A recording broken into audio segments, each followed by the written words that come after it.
Cool Radio, la radio qui vous fait du bien.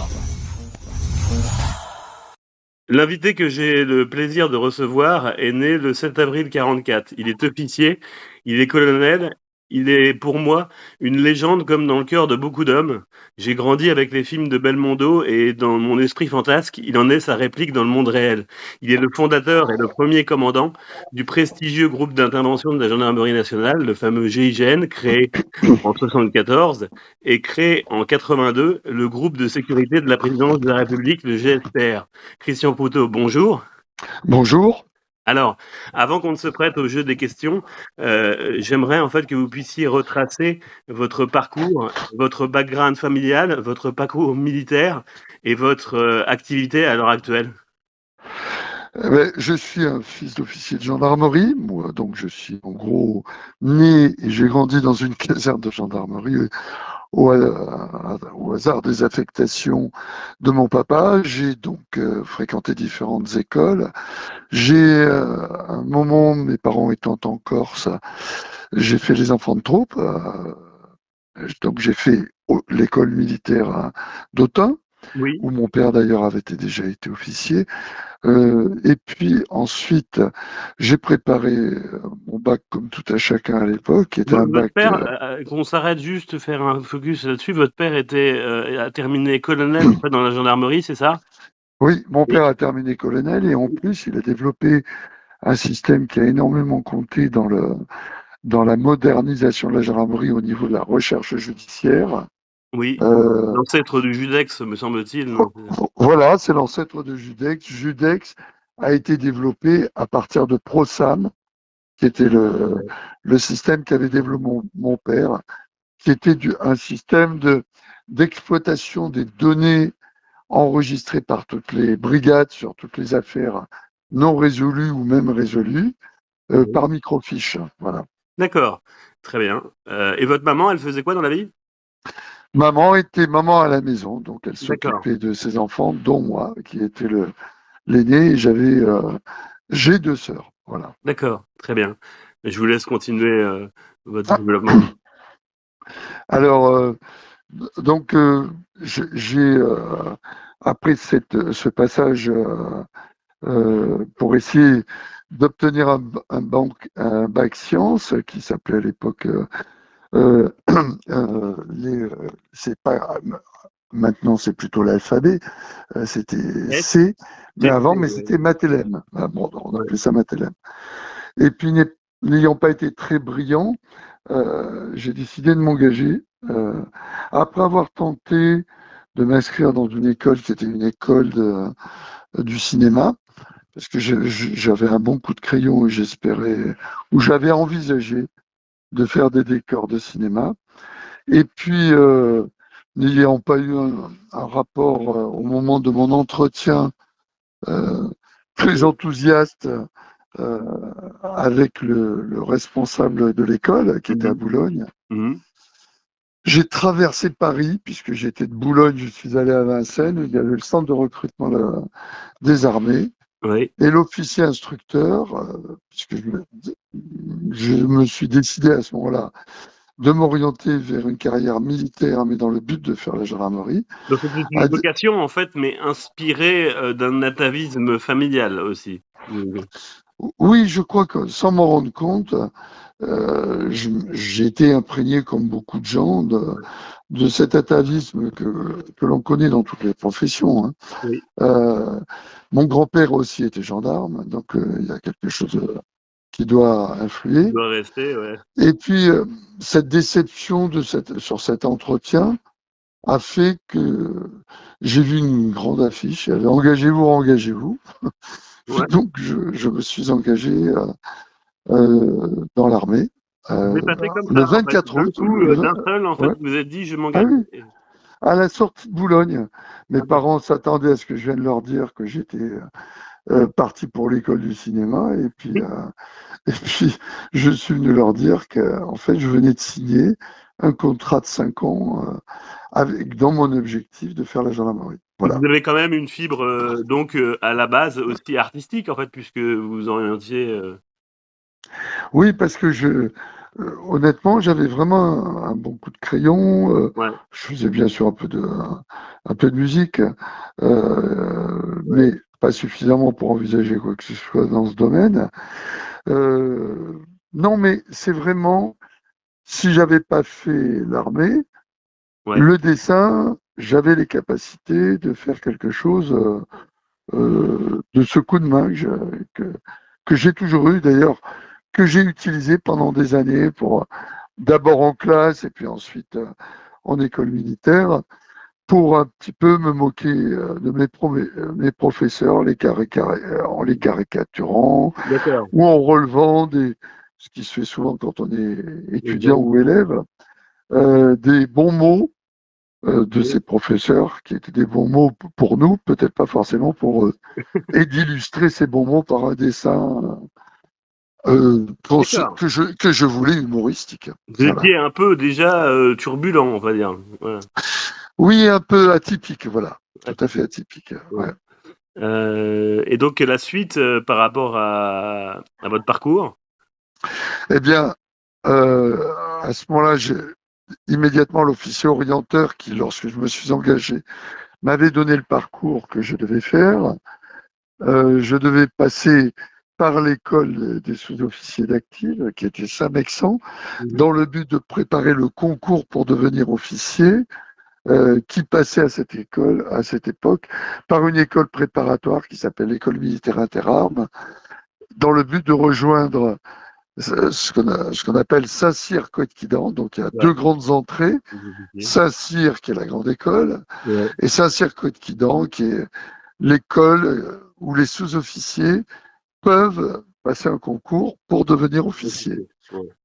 Ce que j'ai fait, où j'ai intégré à ce moment-là Saint-Cyr-Côte-Quidan, à l'EMIA, en 1969, D'accord. 68, pardon, Mhm. pour un cursus scolaire 68-69. Et en fin juillet 69, je suis sorti de l'EMIA comme sous-lieutenant. Oui. J'avais choisi les transmissions parce qu'on ne pouvait pas rejoindre la gendarmerie directement.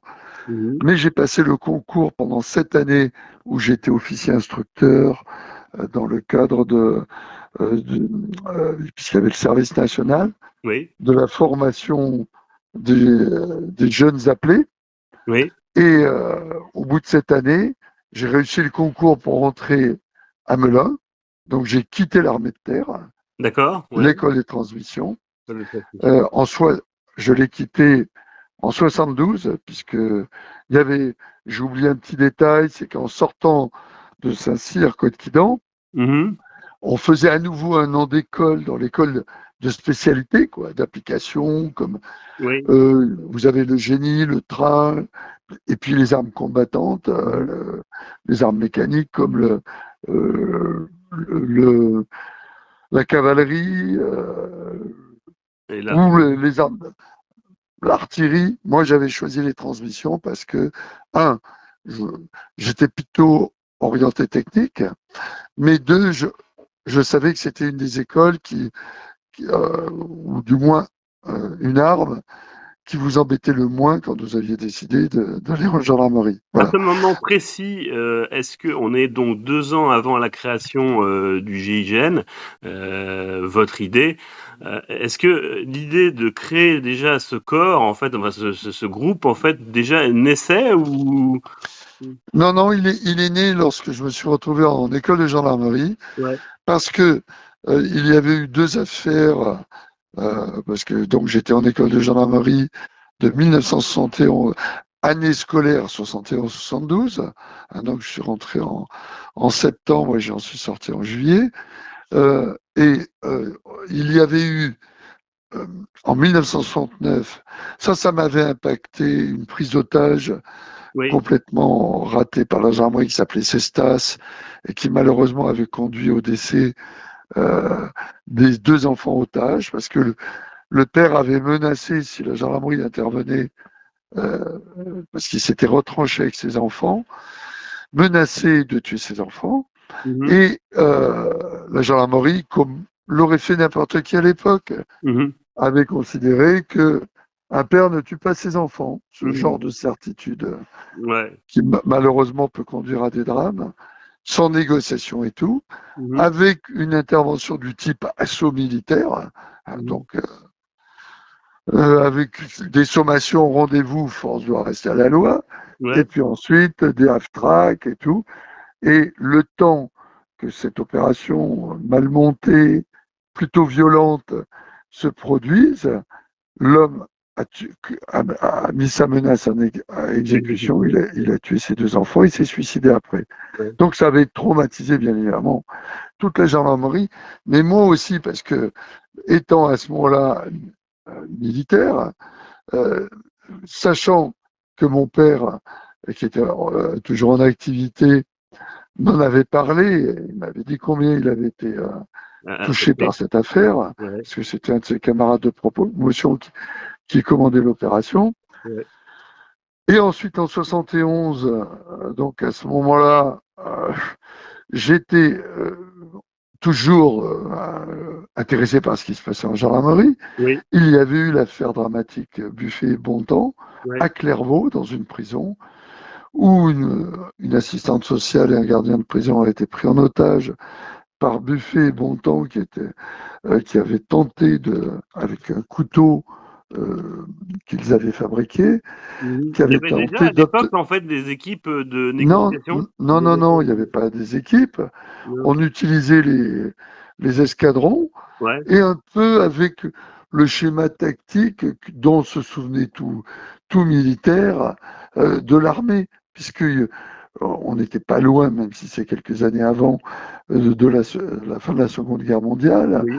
où le seul schéma tactique que l'on connaissait un peu pointu, c'était les commandos. Oui. Voyez. Mais oui. Oui. Or, les commandos, c'est pas le quotidien, c'est pas l'armée, Mais c'est par pas la exemple, vous gendarmerie. citiez l'absence de négociation. Par exemple, pour qu'on situe dans le temps, le négociateur tel qu'on le connaît actuellement, ça démarre quand ça? Et il démarre quand j'ai créé le GIGN. Il Par démarre les en fait au premières, moment de la création. C'est un élément en fait voilà, pivot en fait voilà. D'accord. Ok. Pour vous donner, pour vous expliquer, bien évidemment, pour tout le monde, l'année, c'est l'année où le GIGN est devenu opérationnel. Mais il n'est pas il n'est pas sorti ex nihilo. Ouais. Donc, on l'a formé en faisant une sélection.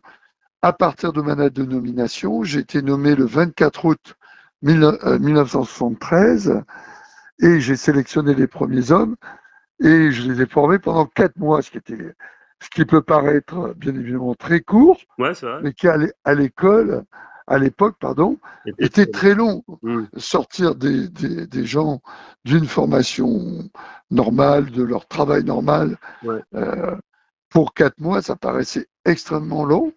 Mhm. Et ça semblait même inadapté, parce qu'on considérait qu'un gendarme devait être capable de faire tout. Comment Or, moi, aperçu j'ai imposé une la formation hiérarchie? spécifique. Comment Voilà. aperçu la hiérarchie à l'époque, en fait, quand vous avez émis l'idée, en fait, de ça, justement, de faire sortir des gens, en fait, du rang pour mener ces entraînements, en fait, poussés. Est-ce que ça a bien été perçu, en fait, globalement? Ben, sur une gendarmerie classique, non. En Oui, gros, ils avaient l'impression qu'on s'amusait ou oui, que même par rapport à la formation traditionnelle, on était tellement éloigné des schémas classiques, dont je vous disais tout à l'heure qu'ils étaient tout droit issus des commandos oui, et de la période d'après-guerre, quoi. oui, oui. Euh, pour eux, on a tout de suite été qualifiés de cow-boys, parce que je voulais qu'on ait un étui rapide. C'est des détails, mais c'est toute une philosophie, une Oui, approche je vois. que personne n'avait. À cette époque-là, l'arme était à l'étui avec un rabat et surtout la dragonne qui maintenait l'arme devait être tressée d'une certaine manière Mhm. pour se développer au cas où vous deviez sortir l'arme, avec tout ce que vous pouvez imaginer comme difficulté, puisqu'il fallait ouvrir le rabat, sortir l'arme Oui, donc en et fait, faire, quelque chose de très flexible pour pouvoir oui, s'en servir rapidement, quoi. pas très opérationnel, très joli, euh, très fonctionnel, enfin, très militaire l'arme est à l'étui, elle risque pas de tomber, Mhm. mais en cas opérationnel d'utilisation rapide des armes, c'était pas du tout dans cet esprit-là, à tel point que je me souviens, nous étions encore en école. Il y avait eu une prise d'otage dans une banque, puis une tentative de fuite des preneurs d'otages qui sont passés par l'autoroute, et le lieutenant qui commandait le peloton d'autoroute a été pris en otage, ce qui est un comble, parce qu'il a voulu les arrêter, sauf qu'il n'avait pas d'arme, parce qu'à la place, ce que faisaient souvent les gens, à la place de son arme, il y avait un paquet de clopes et puis je sais plus trop quoi, Ouais. donc dans l'étui. Et il a bien arrêté, la voiture s'est bien arrêtée, puis il s'était mis au milieu de la route, mais ils l'ont attrapé. Vous voyez, Ah oui, c'est oui, pour vous dire à quel point ce côté spécifique d'une unité spéciale vouée à une mission d'interpellation, mais en temps de paix, euh, personne n'y était préparé. Donc on a bien compris en fait que le GIGN ne s'est pas créé vraiment en 74, mais un peu avant en fait des bribes en fait d'éléments. Maintenant on arrive en 74 en fait vous créez en fait ce fameux GIGN en fait. Est-ce que vous pouvez nous raconter un peu cette période-là du 1er mars, je crois, c'est ça? Voilà. Alors, le jour où il est opérationnel, le 1er mars, il y a eu ces mois de préparation où j'ai demandé un équipement spécifique, que j'entraînais les gens au tir à titre indicatif. On avait dû consommer en munitions pour nous entraîner, ce que commandait tout le groupement de gendarmerie dont nous dépendions en un an. Donc, ça a rendu les gens un peu énervés. Pour eux, en gros, le tir, c'était 8 cartouches par an, et encore, hein, voyez. Donc, amener les gens à un haut niveau de tir pour que cette confiance dans les armes amène à mettre en place une approche philosophique qui me semblait essentielle, c'est que l'unité GIGN n'était pas l'application d'une décision de justice immédiate, mais par la mort, pourquoi pas, mais l'arrestation et à éviter, si possible, de tuer les gens avec une notion essentielle qui était la notion de respect de la vie. Vous, à ce moment-là, Et à ce moment-là, quand vous créez le GIGN, en fait, vous vous dites, en fait, c'est un groupe qui est censé être au plus proche, en fait, des combats, au plus proche de l'action. Vous avez un peu peur ou non, pas du tout? non, pas du tout. Non, non, Mm. ça. D'abord, c'est sûrement la jeunesse et puis le fait que on vous confie une mission. Vous savez que cette mission est importante. À l'époque, tout le monde l'oublie, mais il y avait à peu près 60-70 détournements d'avions par an. Euh, il y avait des prises d'otages, mais le sport national dans chaque pays pour faire des opérations de libération d'otages, c'était de les envoyer ailleurs. Donc, Mhm. on leur donnait tout ce qu'ils voulaient, soit des prises d'otages à caractère crapuleux, parce qu'il y avait des banques et les gens, les truands allaient chercher l'argent où il était, non pas dans les DAB, mais dans les banques. Mhm. Donc faisaient des prises d'otages. Et ensuite, soit ils avaient un véhicule, soit ils en demandaient un, et puis ils partaient avec leur argent. La On gendarmerie nationale, en fait, intervient, le GIGN, en fait, lui, il intervient sur, bah, vous voyez, sur des braquages, en fait, sur des prises d'otages, etc. Quelle est la différence, par exemple, par rapport à son petit frère, en fait, de la police, en fait, qui est le RAID? Comment c'est attribué, ça, en fonction des forfaits? Alors, ce que l'on oublie également, c'est que le GIGN a été la seule unité anti-prise d'otages jusqu'en 1985. D'accord. Il n'y avait pas d'unité dans la police, il y avait des unités un peu spécifiques contre le grand banditisme, le CRB, la BRB, Brigade de répression du banditisme, mais c'était des unités de police dont le but était la recherche, voire l'arrestation, mais sans formation spécifique. D'accord. La seule unité qui existait, c'était le GIGN, à tel point que souvent, par exemple, il y avait une prise d'otage à l'ambassade d'Irak, euh, le préfet de police avait demandé, ce qui paraît maintenant un peu paraît très surprenant aujourd'hui, euh, avait demandé le concours, le soutien du GIGN pour cette opération. Il y a eu un braquage rue Bosquet, c'était le Crédit Lyonnais rue Bosquet. C'est le GIGN qui est intervenu. C'est le préfet qui définit finalement si oui ou non il envoie le raid ou le GIGN, non, c'est ça? Voilà. Mais à cette époque, comme il n'y avait pas de raid, le raid, voilà, le raid a été créé en 85 à la demande de M. Jox. ouais. Et nous avons formé les 15 premiers hommes du raid. Voilà. Alors, on va pas retracer en fait l'ensemble des opérations du GIGN, mais je vais en noter deux. En fait, j'aimerais bien que vous nous parliez en fait de Djibouti et de Marignane. Voilà. Alors, l'opération de Djibouti, c'est moi qui l'ai commandée, donc je vous la raconterai. Ouais. L'opération de Marignane, on pourra en parler, mais je ne l'ai pas commandée. J'étais à ce moment-là à l'Élysée, je commandais le GSPR. Enfin, je commandais pas le GSPR, mais j'avais créé le GSPR, donc j'étais conseiller du président de la République pour la coordination de la lutte antiterroriste et sa protection.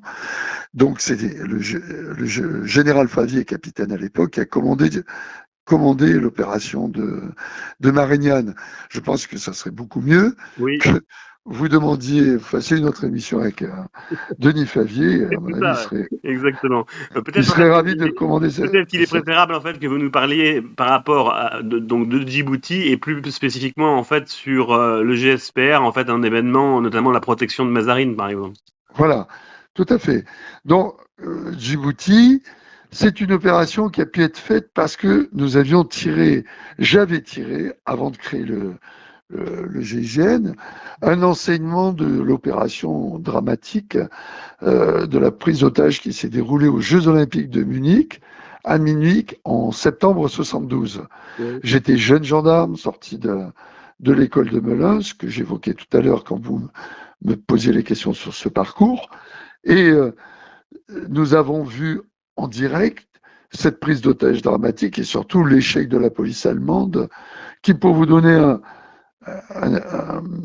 le niveau technique, entre guillemets, qui a conduit à cet échec, ils avaient choisi de prendre 5 tireurs d'élite pour éliminer 8 hommes, voyez, mais qui n'étaient pas des tireurs d'élite, mais des gens qui avaient été pris dans la police de Munich en leur demandant qui faisait du tir à longue distance. Alors, c'est tout un tas d'hommes qui avaient fait du tir de grande chasse, du tir des chasseurs, quoi. Donc, pas de coordination entre les tireurs. Il y avait 3 tireurs sur le tarmac, 2 tireurs dans la tour de contrôle. Et au moment où il a fallu tirer, eh bien, le tir était désordonné, avec une mauvaise attribution des objectifs, dont je rappelais qu'ils étaient 8, ce qui fait que les preneurs d'otages n'ont pas été éliminés en même temps, et en particulier le chef du commando, qui lui, quand il a vu qu'il s'en sortait pas, au bout de presque 1 heure d'assaut, parce qu'à la fin, quand ils ont vu qu'ils n'y arrivaient pas, ils ont fait venir l'armée avec des half-track, des véhicules de transport de troupes. Et il a jeté une grenade dans un des hélicoptères, parce qu'il était venu avec 2 hélicos qui transportaient les otages. Le but étant, dans l'opération qu'ils avaient montée, qu'ils avaient demandé, de partir dans un avion qui devait leur être donné, comme ça se faisait beaucoup à l'époque. On donnait un avion et ils allaient dans le pays de leur choix, qui était en général la Libye. Voilà. Et cette opération a marqué tout le monde parce que comme il y avait les Jeux Olympiques, tout a été filmé.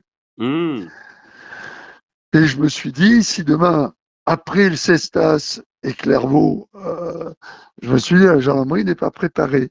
Mais en parallèle de ma réflexion, la gendarmerie elle-même s'était posé des questions et avait demandé à un officier qui faisait la formation des unités commando de la gendarmerie, uniquement dans le cadre de la DOT et du maintien de l'ordre, ayant vu passer les officiers, quel était l'officier qui conseillait pour créer cette unité. Et D'accord. cet officier qui s'appelait Jean-Pierre Beau a dit je vais prendre, il faut qu'on prenne Proutot. Donc, j'ai été désigné pour cette mission Mhm. et j'ai construit tout le GIGN à partir de l'échec de Munich avec des tireurs d'élite, le tir simultané que j'ai C'est inventé. une des signatures techniques que vous avez aussi inventé, le tir simultané. Ça, c'est redoutable en fait. Oui, parce que amener plusieurs tireurs à toucher plusieurs objectifs à une grande distance, personne n'y avait pensé, et surtout personne pensait qu'on était capable de le faire. Ouais. Alors, dire à un tireur d'élite de toucher un objectif à 200 mètres, bon, il est capable de le faire, mais en toucher plusieurs, avec plusieurs fusils, dans la même seconde, ça, personne n'était capable de le faire. Et ça a bien réussi d'ailleurs À Djibouti, ce à qui fait Djibouti. que lorsqu'on m'a envoyé à Djibouti le 3 février 1976, je savais qu'il y avait des preneurs d'otages qui avaient détourné un bus scolaire de militaires français qui était dans la base militaire de Djibouti, je pensais à ce moment-là que c'était à l'intérieur de la ville de Djibouti. J'apprendrai en arrivant qu'en fait le bus était juste dans le désert, à la frontière, à l'Oyada, le poste frontière entre la France, ce qui était la France à l'époque, mais le territoire de Djibouti et la Somalie, Oui. et qu'ils étaient, ce qu'on m'avait dit, preneurs d'otages. Donc j'avais pris 6 fusils en pensant que j'aurais un tir à doubler, hein, puisque au cas où c'est compliqué, on peut avoir un deuxième tireur qui peut, après le premier tir, doubler le tir de l'autre tireur. Donc j'avais pris 6 fusils, sauf que lors de notre mise en place, on nous a dit qu'ils étaient 4, ce que l'on ne savait pas, et qu'ensuite, pendant le temps, avant le moment où nous avons ouvert le feu, les preneurs d'otages sont passés de 4 à 8. Mmh. Comme ça, ça leur permettait de se reposer. Ils allaient dans le poste frontière, qui était en gros à une trentaine, 40 mètres du bus, poste frontière somalien. Et ils avaient également, ce dont on s'est rendu compte tout de suite, un soutien de l'armée somalienne, qui les appuyait derrière le bus, donc côté somalien, avec 2 automitrailleuses. Voilà. Et j'étais en gros une trentaine de militaires somaliens. Djibouti, c'est une réussite en fait finalement, mais ça a été périlleux en fait, je pense. Ben, ça a été périlleux parce que ce que nous avions envisagé, c'est-à-dire une non-intervention, ce que nous avait dit la Somalie, c'est-à-dire que l'armée somalienne n'était pas là, d'après eux, pour nous tirer dessus, et que le problème, c'était juste les preneurs d'otages du Front de libération de la côte des Somalies. Oui. Sauf que euh, nous avions le sentiment qu'ils interviendraient. Mais on m'avait dit non, non, pas du tout. Comment on pourrait dire ça, la négociation qui s'est faite avec l'ambassadeur de Somalie est formelle. La Somalie n'interviendra pas. Mmh. Ce qui ne s'est pas passé, bien évidemment. Ce qui fait que le retard que nous avons pris au moment de l'intervention, c'est-à-dire que nous avons pu éliminer, au moment où j'ai décidé de ce tir simultané, Mmh. nous avons pu éliminer 5 terroristes d'un coup, 3 qui étaient dans le bus, 2 qui étaient juste devant le bus, à l'extérieur du bus, Ouais. en tir simultané, et nous savions qu'il y en avait encore 3 à l'intérieur du poste somalien, mais comme nous avions vu sur le poste somalien, Ouais. s'ils avaient essayé de sortir, Vous les auriez. on les aurait vus. Mmh. Et à partir du moment où ce tir aurait été effectué, nous avions un nom de code entre nous pour le tir. Oui. C'est qu'au moment où toute l'acquisition des objectifs est faite par chaque tireur,